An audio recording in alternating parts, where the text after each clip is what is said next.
Hello students, today we will study about the next or last plant of pteridophytes, that is the pteris. First we start from the systematic position of the pteris.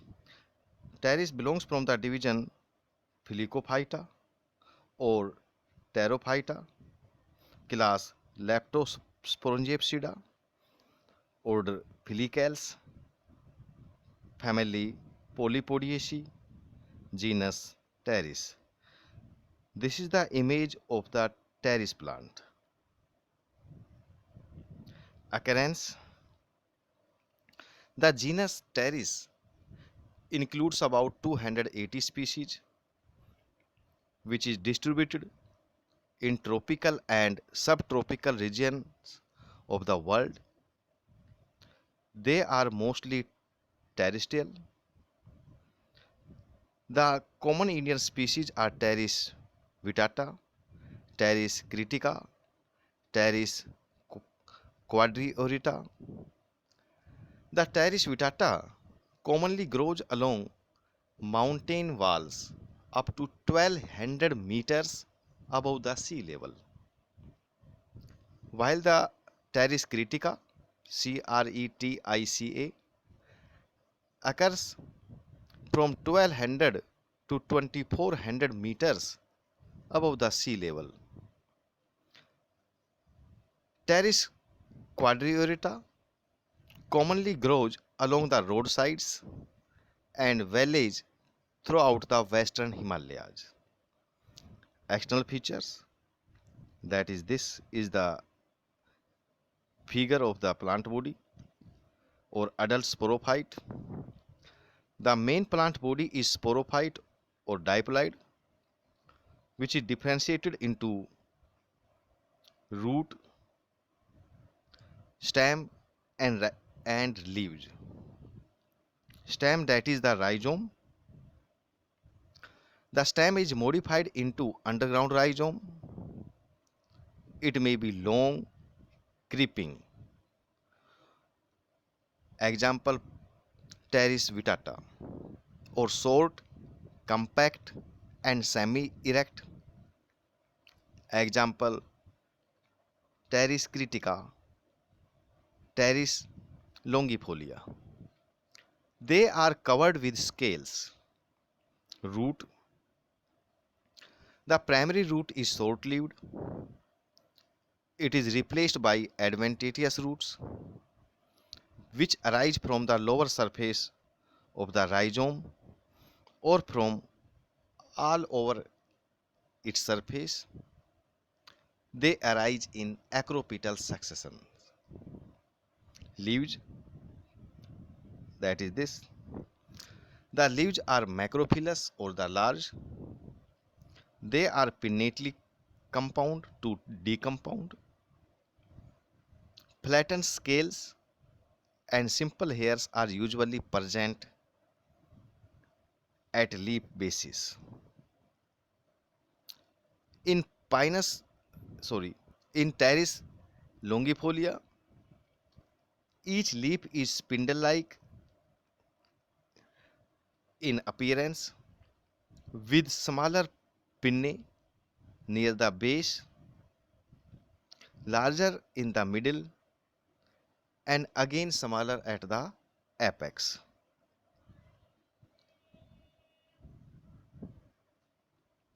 Each pinna is sessile, traversed by midrib, traversed by central midrib, which gives lateral forked veins, which gives lateral forked veins, broad at the base, which gradually tapers at the apex, and coriaceous or rough to touch. The young leaves are succinately coiled. Their growth is very slow. Next, that is the internal structures. So first we start from the rhizome or the stem. That is, this is the outline, and this is the cellular structure. That is cellular structure. TS of rhizome shows more or less in oval outline. It is differentiated into epidermis, hypodermis, and cortex stele. Epidermis, the outermost single layered epidermis, consists of narrow quadrangular cells. The outer surface of epidermis is thickly coated with cuticle. Next to the epidermis, that is the hypodermis. Hypodermis is multilayered, scancamatous. It is usually uniform, and in some cases the hypodermis is entrapted on either side by pancrematous cells. Next, that is the cortex. The cortex consists of a broad zone of pancrematous cells. The leaf traces or root traces may be present in the cortex. Next, that is the stele. That is the stele. This is the stele. The structure and organization of stele varies from species to species, or even in the same species at different levels of rhizome. Stele ranges from typical solenostele to polycyclic or usually dicyclic dictyosteles. The medullary strands are absent.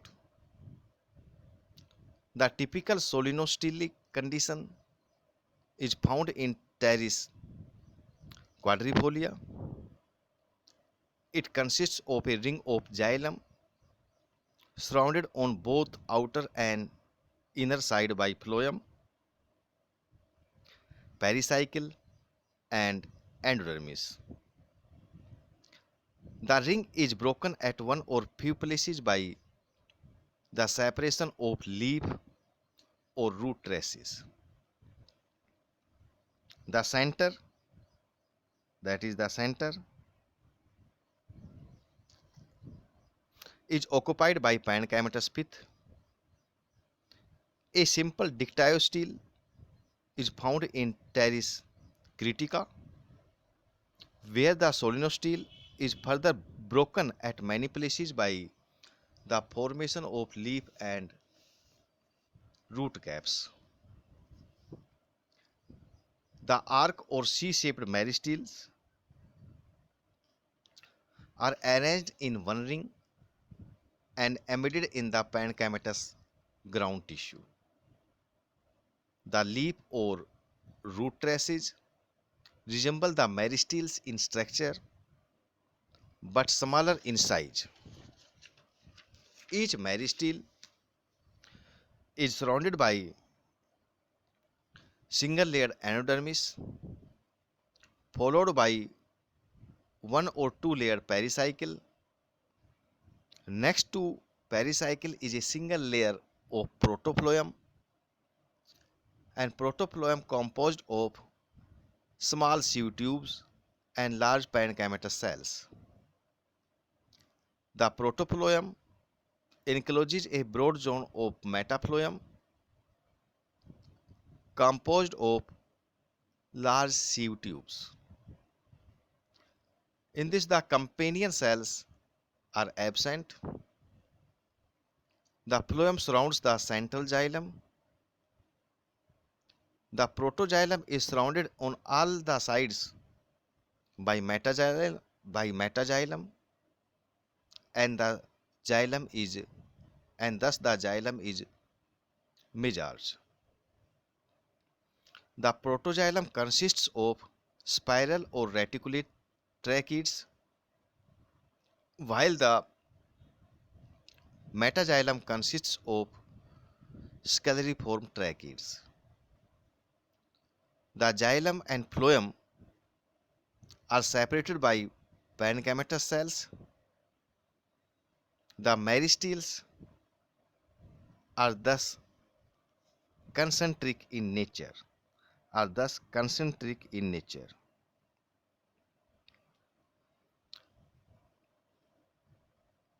Next, the root. The TS of root shows nearly circular in outline. The outermost piliferous single-layered piliferous layer consists of thin-walled cells.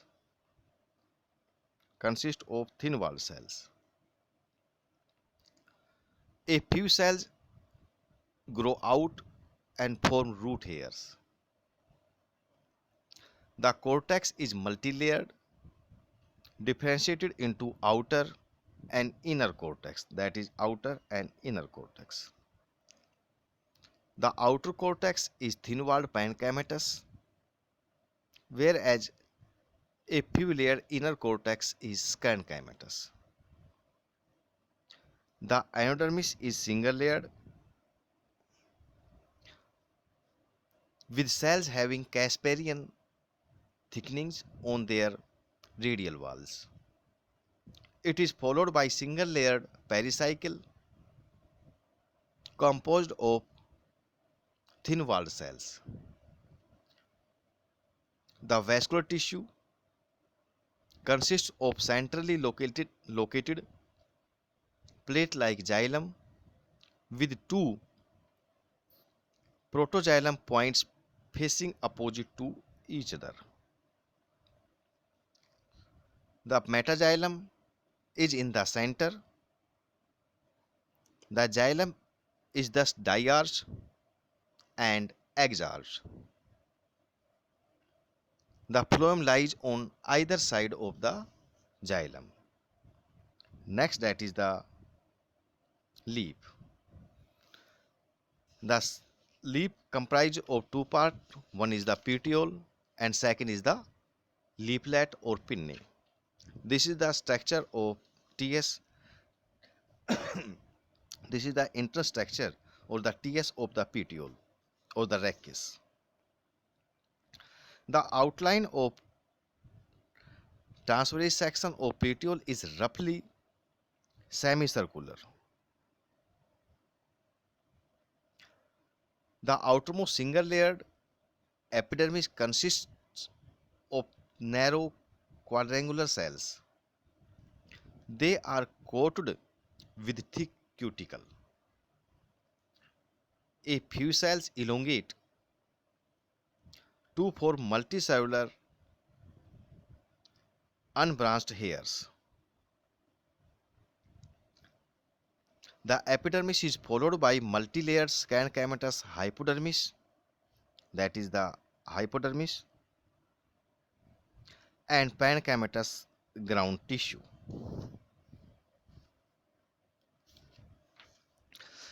A C-shaped or U-shaped vascular bundle, that is C-shaped or U-shaped vascular bundle, is embedded in the parenchymatous ground tissue. In structure, it resembles a meristel. It has its own single-layered ionodermis, followed by one or two layered pericycle. The xylem is C-shaped, having metaxylem in the center and protoxylem at the terminal ends, and the protoxylem located at the terminal ends of arc ARC. It is diarch and exarch. The xylem is surrounded by the phloem. Next, that is the